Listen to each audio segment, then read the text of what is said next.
पूरे हिंदुस्तान के अंदर भारतीय कम्युनिस्ट पार्टी देश का संघीय ढांचा बचाने के लिए संघीय ढांचा बचाओ दिवस के तौर पर मना रही है। आज के यह प्रोग्राम पूरे हिंदुस्तान के अंदर चल रहे हैं। हमारे यहाँ हरियाणा पंजाब में शायद छुट्टी होगी, लेकिन कोई ना कोई अफसर यहाँ होना चाहिए, कोई ना कोई अफसर आना चाहिए।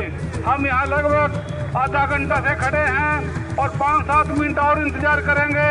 उसके बाद हमें मजबूरन जाकर सड़क जाम करनी पड़े। हमारा मतलब केवल यहाँ आज मांग पत्र देना है। हम यहाँ मांग पत्र देने आए हैं, लेकिन मांग पत्र लेने के लिए कोई भी अधिकारी, कर्मचारी, कोई भी आदमी नहीं पहुँचा है।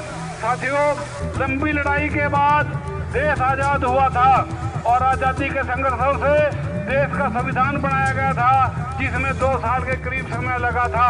और संविधान बनाया गया था, उसके संवैधानिक संस्थाएं बनाई गई थी कुछ, जैसे supreme court, judiciary, CBI, election commission, ED और भी कई संस्थाएं हैं। और एक राज्यपाल का पद भी स्वयं सृजित किया गया था। लेकिन यह सरकार इन सभी पदों को, इन सभी के ऊपर हावी होकर अपने तरीके से चलाना चाहती है।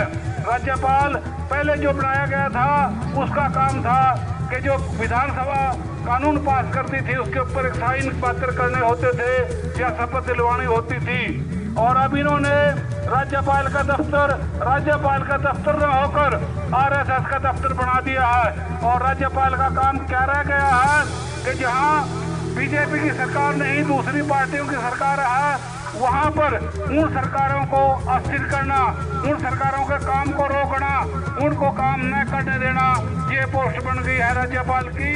सरकारी काम को रोकना, जो लोगों के द्वारा चुने गए मुख्यमंत्री हैं उनके काम को रोकना और RSS का अड्डा चलाना, RSS का दफ्तर बनाना। इसलिए भारतीय कम्युनिस्ट पार्टी पूरे हिंदुस्तान के अंदर आज मांग करती है कि राज्यपाल का पद। बात को लेकर यहाँ पर आए हैं क्योंकि भारत में जो केंद्र सरकार आई है, जब से यह सरकार आई है और राज्यपाल के पद का ये नाजायज फायदा उठा रहे हैं। और हमारे देश में ये जो प्रणाली पहले थी बनी हुई, वो एक ऐसी प्रणाली थी, वो राजनीतिक के बाहर का व्यक्ति होता था। लेकिन जब से मोदी सरकार आई है, उसने RSS के बंदों को उस पर फिट कर दिया है और वो राज्य में मुख्यमंत्री को काम नहीं करने देते और सरकार को अस्थिर बनाकर रखते हैं। आज के इस प्रोग्राम से भारतीय कम्युनिस्ट पार्टी मांग करती है कि राज्यपाल के पद को समाप्त किया जाए और जो चुने हुए प्रतिनिधि हैं वो अपने राज्य में, अपने स्टेट में काम करें और उनको काम करने में न रोका जाए। एक बात है, वो RSS के झंडे पर इन लोगों को चलाना चाहते हैं। और दूसरी बात यह है कि भारत जो है, जो 20G में आया है, भारतीय जनता पार्टी के लोग कह रहे हैं कि ये उपलब्धि है। नहीं, ये उपलब्धि नहीं है, वो एक बारी है।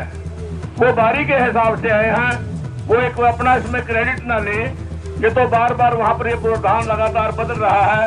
और ये भी हम कह रहे हैं कि सरकार अच्छे रास्ते पर नहीं चल रही है, ऐसे रास्ते को अख्तियार कर रही है जिससे आम आदमी दुखी हो रहा है। और आज मजदूर, किसान, दुकानदार, कर्मचारी, हर वर्ग दुखी है और सरकार की नीतियों का हर रोज विरोध कर रहे हैं। लेकिन सरकार अपनी अडिंग नीति अख्तियार किए खड़ी है। इसलिए आज का जो प्रोग्राम है सारे हिंदुस्तान में है और आने वाले समय में मोदी सरकार अंकुश लगाकर हमारी जो विधान की जो हमारी जनतंत्र था, प्रजातंत्र पर हमला बोल रही है और लगातार ऐसा प्रोग्राम कर रही है। आने वाले समय में हम धर्म और जात के नाम पर वो हमारे को लड़ा के बांट के वोट लेना चाहते हैं और इस देश को तहस नहस करना चाहते हैं।